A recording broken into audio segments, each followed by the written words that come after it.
As Brumas de Avalon, A Senhora da Magia, Livro 1, Capítulo 13. Na primavera daquele ano, em meio a uma torrencial tempestade, dessas que costumam ocorrer no fim do inverno, Merlin chegou certa noite já tarde a Avalon. Quando a senhora foi avisada, arregalou os olhos espantada. Numa noite como esta, em que até os sapos morrem afogados, o que o traz num tempo desses? Não sei, senhora, respondeu o jovem aprendiz de druida que lhe fora dar a notícia. Ele nem mesmo pediu a barca, veio sozinho pelos caminhos ocultos e disse que precisa vê-la esta noite ainda. Mandei buscar roupas secas para ele. As suas estavam no estado que a senhora pode imaginar. E ter-lhe-ia dado também comida e vinho, mas ele mandou perguntar se podia cear com a senhora. Diga-lhe que é um prazer, respondeu Viviane, mantendo uma expressão cuidadosamente neutra. Aprendera muito bem a arte de disfarçar os seus pensamentos, mas quando o rapaz saiu, o rosto manifestou seu espanto e a testa franziu-se. Chamou a criada e mandou que trouxesse não a sua refeição habitual, mas comida e vinho para Merlin, e que aumentasse o fogo da lareira. Depois de algum tempo, ouviu seus passos do lado de fora, e quando ele entrou, dirigiu-se imediatamente ao fogo.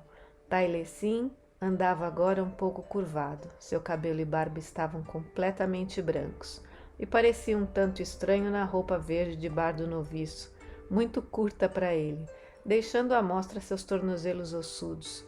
Viviane instalou-se junto ao fogo. Ele ainda tremia e colocou um prato de comida e um copo de vinho, do bom vinho de maçã feito em Avalon mesmo, num vaso de prata trabalhada ao seu lado. Depois sentou-se num pequeno banco próximo e provou o pão e as frutas secas, enquanto o observava comer. Quando ele terminou e ficou bebericando o vinho, ela pediu: "Agora, conte-me o que há, pai." O velho sorriu-lhe. "Nunca esperei que você me chamasse assim, Viviane. Ou acha que resolvi tomar as ordens sacras na igreja em minha idade provecta?" "Não", disse ela, sacudindo a cabeça. "Mas você foi amante de minha mãe, que foi a senhora aqui, antes de mim, e é pai de duas das minhas irmãs. Juntos servimos a deusa e a Avalon, por mais anos do que posso contar, e talvez esta noite eu deseje o conforto de uma voz paternal. Não sei, sinto-me muito idosa hoje." Taliesin, será que me considera velha demais para ser sua filha?" O velho druida sorriu. "Nunca, Viviane. Você não tem idade. Sei quantos anos tem. Poderia contá-lo se quisesse, mas ainda me parece uma menina. Ainda agora você poderia ter quantos amantes desejasse." Ela fez um gesto de indiferença. "Tenho a certeza de que jamais conheci um homem que significasse para mim outra coisa que não a necessidade ou o dever ou uma noite de prazer. Apenas uma vez, creio, outro homem que não você conseguiu realmente aproximar-se de mim." Ela riu. "E se eu tivesse 10 anos menos, teria sido digna do trono como rainha do grande rei, e meu filho ocuparia esse trono. Não me parece que Galahad, como é mesmo que ele quer ser chamado agora, Lancelot, seja da matéria de que se fazem os reis. É um visionário, um junco arrastado pelo vento. Mas se ele fosse filho de Uther Pendragon..." Taliesin balançou a cabeça. "Ele é um seguidor, Viviane, não um líder. Mesmo assim, sua atitude resulta de ele ter sido criado na corte de Ban, como bastardo. Se tivesse crescido como filho de rei... E quem teria governado Avalon durante todos esses anos se você tivesse preferido uma coroa nas terras cristãs lá fora? Se eu as tivesse governado ao lado de Uther, não seriam cristãs. Acreditei que Grain teria influência sobre ele e que a usaria em favor de Avalon." "São águas passadas, Viviane. É sobre Uther que venho falar. Ele está morrendo", disse Merlin. Viviane levantou a cabeça e olhou-o. "Então já aconteceu." Seu coração disparou. "Ele é muito jovem para morrer. Uther comanda pessoalmente os homens nas batalhas, quando outro de sua idade e maior prudência deixaria tal missão aos generais. foi ferido e começou a ter febre. Ofereci meus serviços como curandeiro, mas Igraine e os padres o proibiram. De qualquer modo, eu nada poderia ter feito. Sua vez é chegada. Eu o vi nos seus olhos. E como vai Igraine como rainha? Como seria de esperar.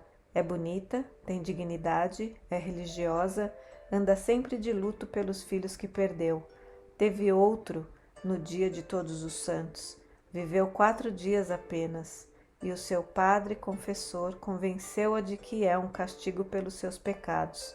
Não houve qualquer escândalo desde que se casou com Uther, exceto o nascimento do primeiro filho, muito cedo. Mas isso bastou. Perguntei-lhe o que seria dela depois da morte de Uther, e quando tivesse terminado seu luto, e respondeu-me que iria para um convento. Ofereci-lhe abrigo em Avalon, onde poderia estar perto da filha, mas Igraine pensa que não seria adequado a uma rainha cristã. O sorriso de Igraine endureceu um pouco. Nunca esperei ouvir isso de Igraine. Viviane, você não deve culpá-la, nem mesmo em pensamento por aquilo que você mesma tramou. Avalon mandou-a embora quando ela mais precisava de Avalon. Você censurará a menina por ter encontrado consolo numa fé mais simples do que a nossa? Disso não tenho dúvidas. Você é o único homem na Bretanha que poderia falar da rainha como se fosse uma menina.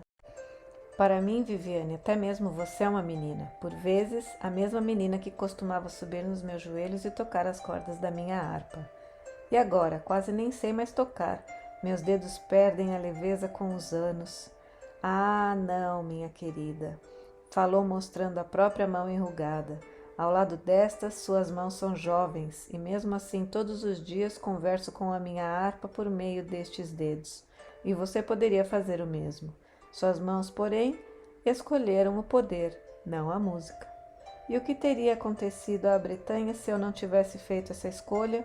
Respondeu Viviane prontamente. Viviane, a sua voz era terna. Não a estou censurando, apenas falei a verdade. Ela suspirou e segurou o queixo com as mãos. Eu estava certa quando disse que esta noite precisava de um pai. Então, já aconteceu aquilo que temíamos e que se vê preparando durante todos esses anos, e o filho de Uther, meu pai, está pronto? Ele tem de estar, disse Merlin. Uther não viverá até o solstício de verão, e os corvos já se estão reunindo como fizeram quando Ambrósio estava morrendo. Quanto ao menino, você não o tem visto? De vez em quando no espelho mágico. Parece saudável e forte, mas isso não me diz nada, exceto que ele pode desempenhar o papel de rei, se for necessário. Você o visitou, não? Por ordem de Uther, fui algumas vezes ver como estava. Notei que tinha os mesmos livros em latim e grego que ensinaram ao seu filho tanta coisa de estratégia e guerra.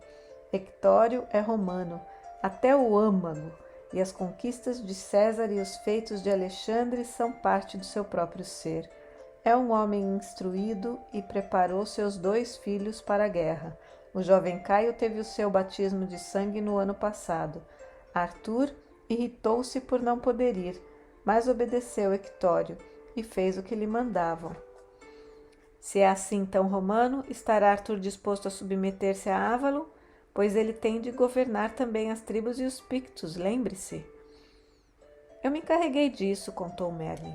Fiz com que conhecesse alguns homens pequenos, dizendo que eram aliados dos soldados de Uther nesta guerra, para defenderem nossa ilha. Com eles aprendeu a lançar os dados dos duendes, a movimentar-se silenciosamente no meio de urzes e charnecas. E Merlin hesitou e disse significativamente: ele pode caçar o gamo, e não tem medo de andar entre eles. Viviane fechou os olhos por um momento. Ele é tão jovem. A deusa sempre escolhe os mais jovens e mais fortes para liderar os guerreiros, insistiu Taliesin. Que assim seja, concordou Viviane, inclinando a cabeça. Ele será posto à prova. Traga-o aqui se puder antes de Uther morra. Aqui? Merlin sacudiu a cabeça. Não, enquanto a prova não tiver sido feita. Só então poderemos mostrar-lhe o caminho de Avalon e os 2 reinos sobre os quais ele terá de reinar. Viviane balançou outra vez a cabeça. Para a Ilha do Dragão, então.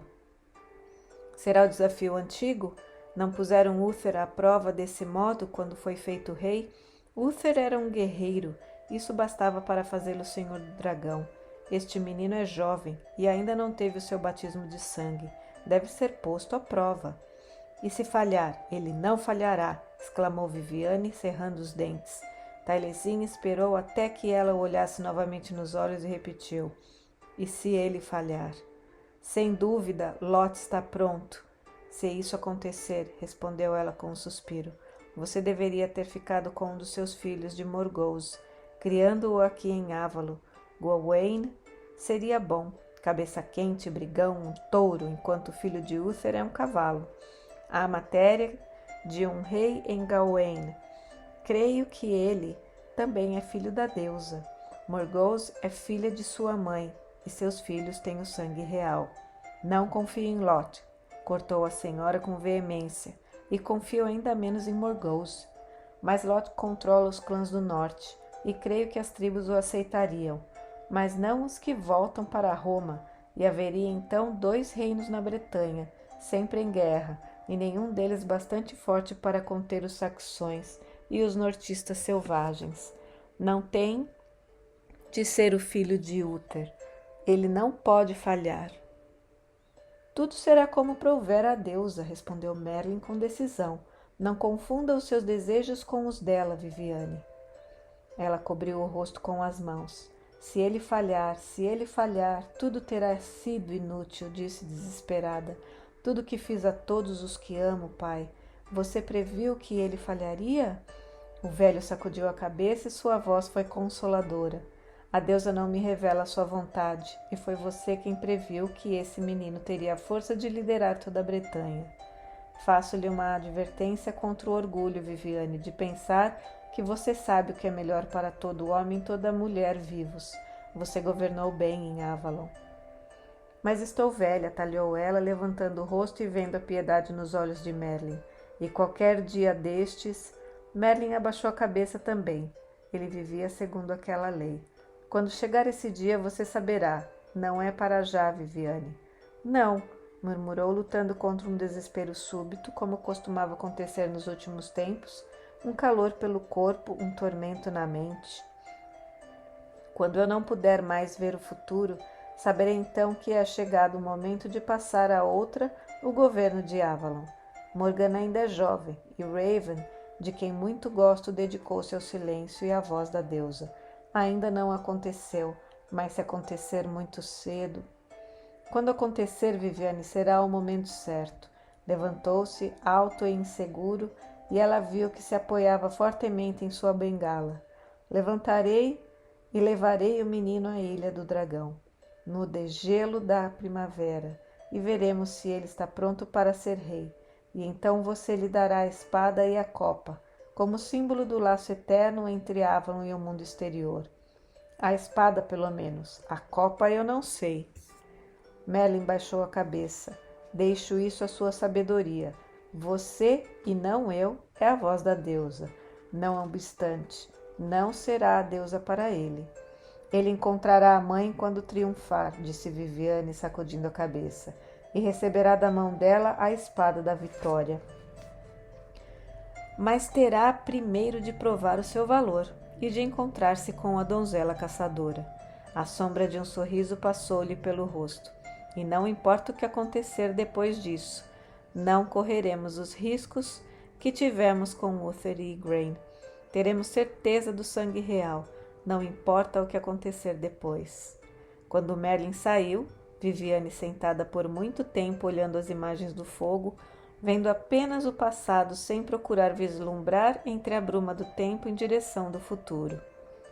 Também ela há anos, tantos que não podia se lembrar agora quantos, entregara sua virgindade ao Gualhudo, ao grande caçador, o senhor da dança espiral viva.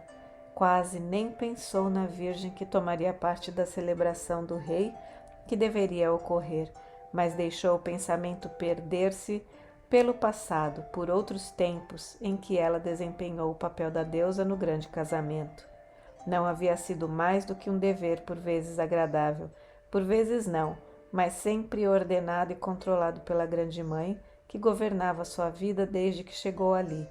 De repente teve uma inveja de Igraine, e uma parte distante de sua mente perguntou por que invejava a mulher que perdeu todos os filhos para a morte, ou mandando-os para longe, e que teria agora de enfrentar a viuvez e acabar seus dias atrás das paredes de um convento. O que invejo nela é o amor que conheceu. Não tenho filhas, meus filhos são estranhos para mim. Nunca amei, pensou. Nem sei o que é ser amada. Medo, respeito, reverência, isso me foi dado. O amor? Nunca. E há momentos em que penso que daria tudo por um olhar humano como o de Uther lançou sobre Graeme em seu casamento. Respirou tristemente, repetindo em voz alta o que Merlin dissera. Bem, são águas passadas. Levantou a cabeça quando sua criada entrou sem ruído. Senhora, traga-me... Não, interrompeu, mudando subitamente de ideia. Que a moça fosse dormir. Não é verdade que eu nunca tenha amado nem sido amada. Amo Morgana acima de tudo e ela me ama. Agora também isso poderia terminar, mas tudo tinha de ser de acordo com a vontade da deusa.